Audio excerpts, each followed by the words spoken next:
안녕하세요. 저는 남한 청년을 대표해서 발표를 맡게 된 황세영이라고 합니다.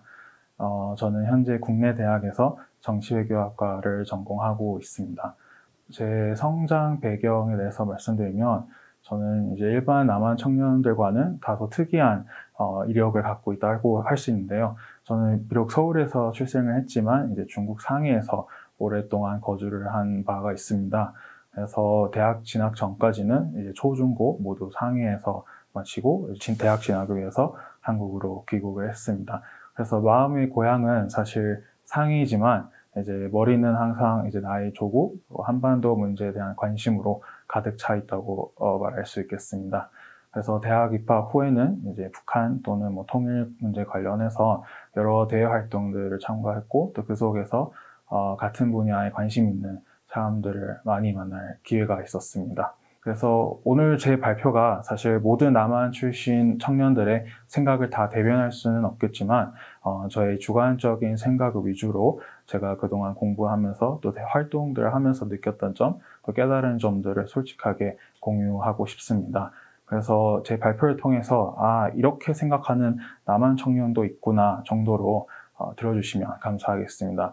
아울러 이제 이 발표 기회를 준 피스코어 측에도 감사드린다는 말씀을 전하고 싶습니다. 오늘 제 발표의 주제는 북한 문제 및 통일과 관련한 남한 청년 세대의 인식 그리고 이들의 관심 제고 방안에 대해서 말씀드리고자 합니다. 남한 청년들은 어떤 생각을 하고 있는지, 무엇이 북한에 대한 청년들의 인식을 형성하는 데 영향을 끼쳤는지, 왜 남한 청년들은 북한 문제 또는 통일 문제에 대해서 관심이 없거나 부정적인 견해를 갖고 있는지 등에 대해서 말씀드리려고 합니다. 우선 제가 첫 번째로 말씀드리려고 하는 건 이제 남한 청년들에게 따라붙는 수식어가 이제 많은데 예를 들어서 학벌이면 학벌, 학점이면 학점, 어학, 봉사활동 등 당군 일의 최고의 스펙을 갖춘 세대라고 합니다.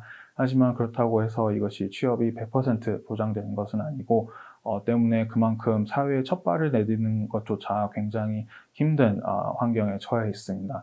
이 외에도 이제 남한 청년들을 소위 M4 세대라고 해서 취업난, 치솟는 물가, 등록금, 집값 등 여러 경제적, 사회적 문제들로 청년들이 현재 여유가 없는 상황인데 이걸로 인해서 결혼이나 연애, 출산 등 N가지를 포기한다고 해서 지금의 남한 청년들을 M4 세대라고 부르기도 합니다. 그래서 이러한 청년들의 암울한 현실을 반영하는 수식어가 있는데요.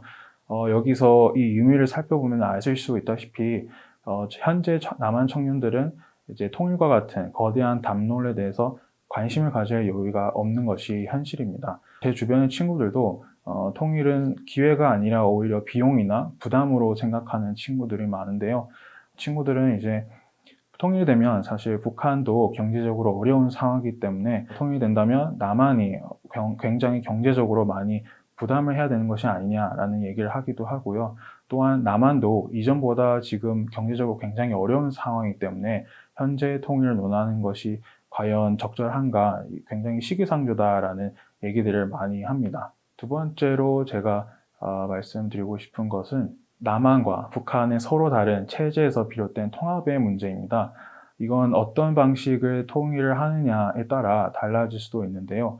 흡수 통일이 아닌 연방제처럼 1국가 2체제와 같이 서로의 체제를 인정하면서 한 국가로 인정한다면 과연 오늘의 남한 청년들이 그걸 받아들일 수 있을지에 대한 우려가 있습니다. 오늘날 남한 청년들은 자유민주주의, 시장경제에서의 삶에 이미 익숙해져 있기 때문에 북한과 같은 체제에서 자신을 적응시키는데 분명히 어려움이 있을 것입니다. 또한 통일의 방식을 떠나 제도적 통합 또는 사회적 통합으로 발생할 수 있는 갖가지 혼란, 막대한 비용 문제, 무규범 상태, 최악의 경우 급증하게 될 범죄를 우려하는 목소리도 있는데요. 그렇다 보니 제 주변 친구들도 이제 내가 살아있는 동안에는 통일이 안 일어났으면 좋겠다라고 하는 친구들도 있고요. 또 이 친구들 같은 경우에는 한반도가 분단된 상태에서 서로 상호 왕래를 허용하는 것이 차라리 더 낫지 않겠느냐라고 주장하는 친구들도 있습니다. 그래서 이처럼 알 수 있듯이 지금의 남한 청년 세대는 기성세대와는 달리 옛날에 우리의 소원은 통일이다라는 가사말이나 남과 북은 같은 민족이다라는 구호에 청년들은 쉽게 공감하지 못하고 있고요.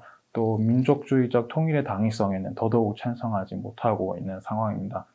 실제로 최근 한 국내 민간 싱크탱크에서 조사한 결과에 따르면 20대에서 북한을 남으로 생각하는 비율이 1위였고 반면 40, 50대에서 북한을 형제로 보는 비율이 가장 높았다고 합니다. 그래서 앞서 제가 말씀드렸던 부분이 이런 조사 결과가 뒷받침해 준다고 생각합니다. 세 번째로 제가 말씀드리고 싶은 건 현재 진영형인 북한과 관련된 몇 가지 이슈들입니다. 대표적으로 북핵 문제, 북한 인권, 남북 경제협력 문제 등을 예시로 들 수 있는데요.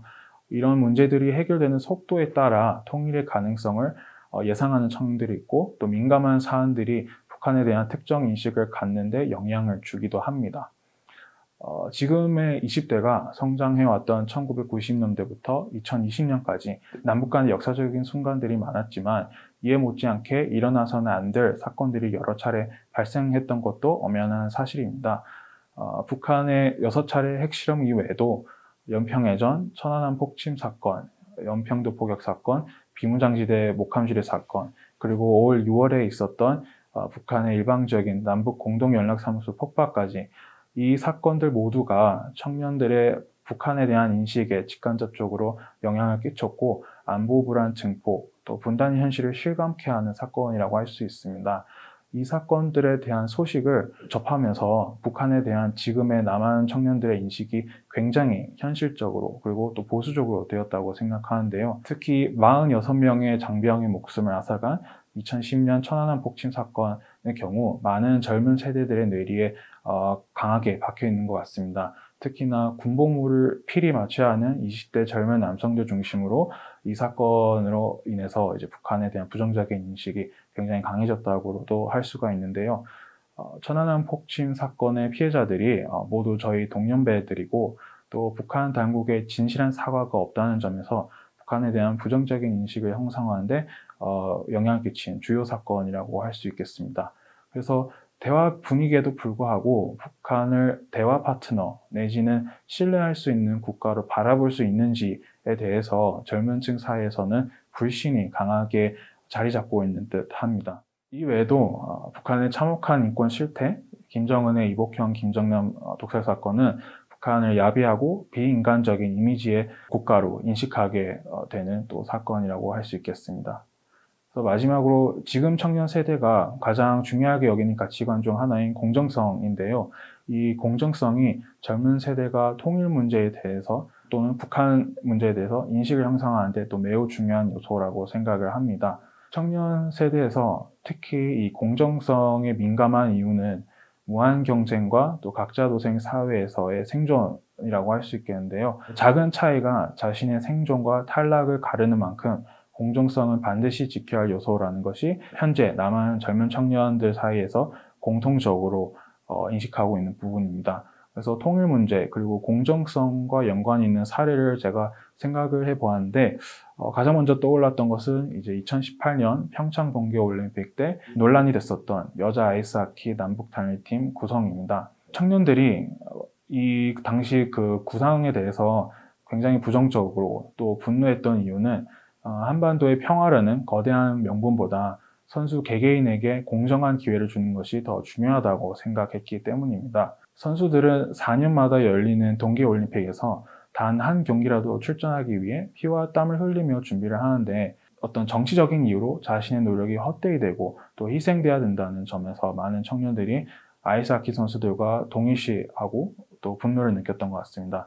더군다나 아이스하키라는 종목이 사실 국내에서는 비인기 종목이라는 점 그리고 항상 1위를 차지 않는다는 점에서 그런 비인기 종목이 다른 종목들과도 달리 대우를 할 수 있느냐라는 점에서도 많은 청년들이 허탈감을 느끼고 또 좌절감을 느꼈던 것 같습니다.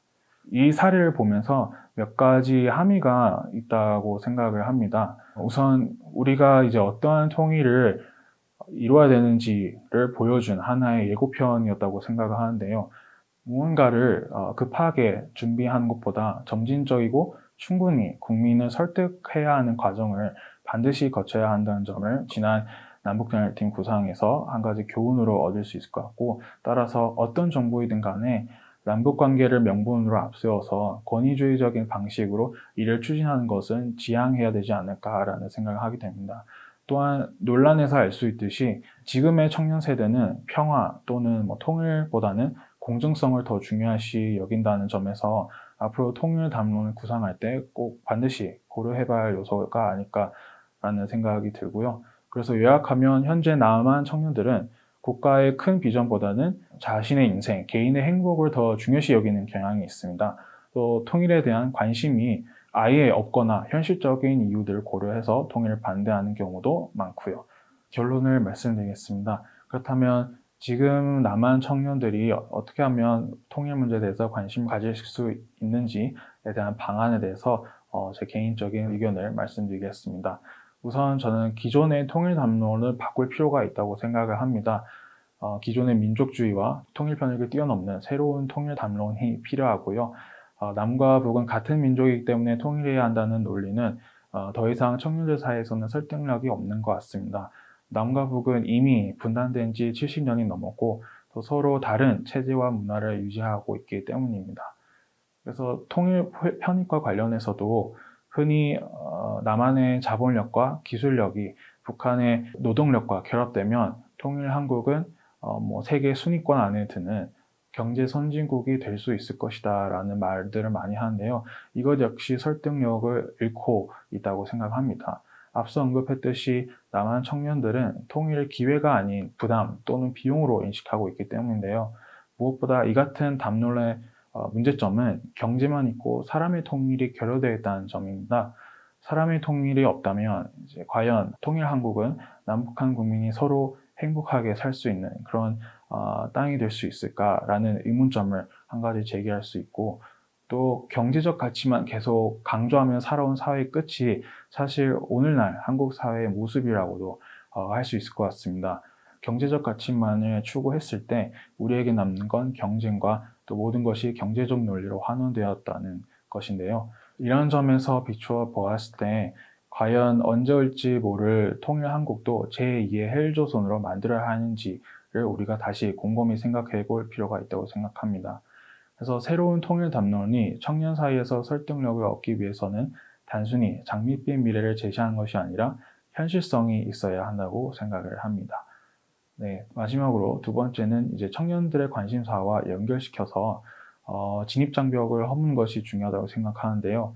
특히 저희와 같은 대학생들이 대상이라면 정부나 또 통일교육기관에서 일종의 맞춤형 통일교육을 마련하는 것이 필요하다고 생각을 합니다. 예를 들어 건축학 전공자가 통일한국의 건축변화라는 주제로 남한과 북한의 건축 역사와 특징을 파악하고 앞으로 통일 이후 한반도에서 건축은 어떻게 발전할 수 있을지 상상력을 자극하는 수업을 개설하는 것도 한 가지 예시가 될 수 있을 것 같습니다. 이로 인해 통일은 결코 자기 삶과 무관하지 않다라는 점, 또 먼 나라 이야기가 아니라는 점을 동시에 깨닫게 해주는 기회가 될 것으로 생각을 합니다. 흔히 청년들이 통일시대를 열 주역이라고 하지만 정작 자신의 삶과 연관지어서 통일 문제를 구체적으로 탐구해 볼 기회가 없는 이런 어불성설 같은 일이 벌어져서는 안 된다고 생각을 합니다. 네, 이상으로 제 발표는 여기서 마치도록 하겠습니다. 감사합니다.